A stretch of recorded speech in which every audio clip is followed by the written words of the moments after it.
que l'AFP, quand ils font, quand ils font un petit communiqué, bon, c'est... Et moi, je vais vous dire quelque chose. Alors, voilà, je vais le dire, je m'en fous. Dis-le.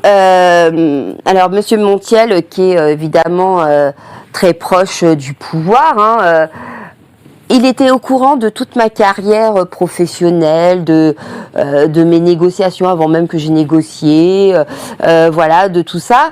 Et je vous donne juste un exemple. Du coup, je sais que le cabinet de Brigitte Macron a appelé Monsieur Bolloré pour que je n'intervienne plus sur TPMP. Ah bon? Oui.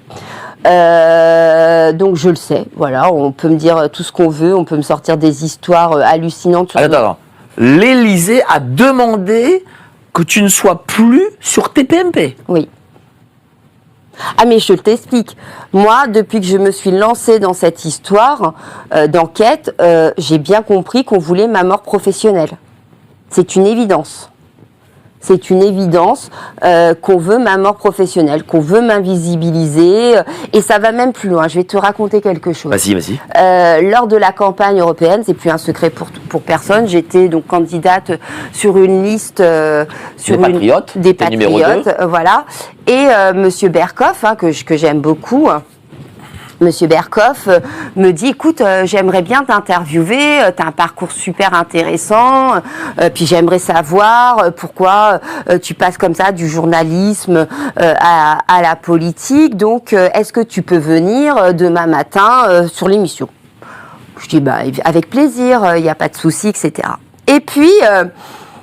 le lendemain, alors qu'on devait m'envoyer un taxi à 10h30, 11h, à 9h du matin, je reçois un texto de son assistant qui me dit finalement, vous ne pouvez pas, nous annulons votre présence à cause du temps de parole. À cause du temps de parole, vous ne pouvez pas venir à cause du temps de parole. Donc je lui dis que temps de parole de quoi? Enfin, je veux dire, les patriotes n'ont même pas utilisé leur temps de parole sur l'année 2024. Par rapport aux élections européennes, ça avait même pas encore commencé.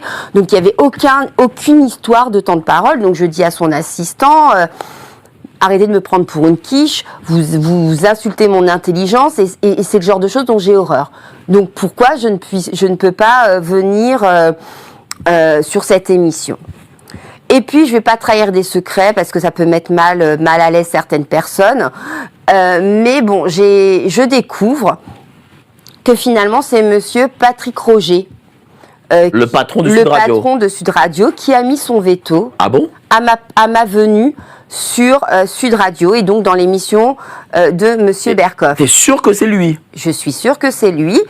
Et pourquoi elle aurait fait ça? Mais parce que en fait, je découvre en fait que Madame Valérie L'Expert, vous allez voir l'histoire, c'est quand même assez tordu, que Madame Valérie L'Expert, qui d'ailleurs avait fait une émission avec quelqu'un qui m'avait harcelé sur les réseaux sociaux pendant des semaines et des semaines et m'avait traité de complotiste traître.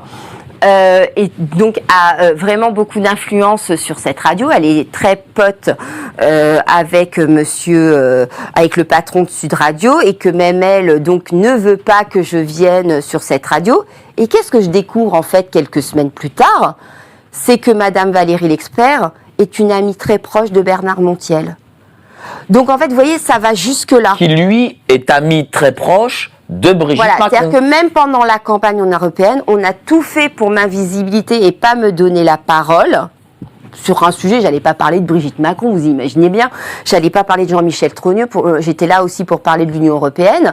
Et que, vous voyez, toutes ces gens qui sont liés, comme Bernard Montiel est très proche aussi de Mimi Marchand, etc., jouent de leur influence pour vous invisibiliser H24.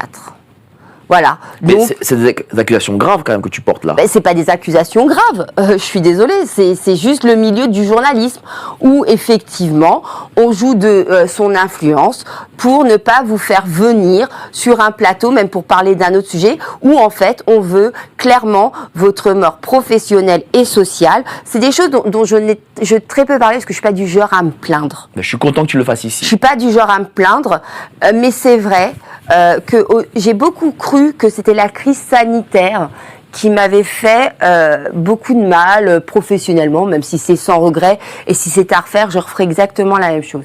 Mais c'est pas la crise sanitaire qui m'a fait beaucoup de mal. C'est l'enquête sur Brigitte Macron. Voilà. Voilà. Et après, il m'est arrivé des choses dans la vie privée qui m'ont poussé, à arrêter. Puis bon, Xavier avait repris les choses en main, etc. D'autres. Bon, moi, voilà, ça m'intéressait pas plus que... Enfin, c'est pas que ça m'intéressait pas, mais bon, je savais qu'il y avait d'autres journalistes très compétents qui pouvaient faire le travail à ma place. Et puis, j'étais sur autre chose. Mais effectivement...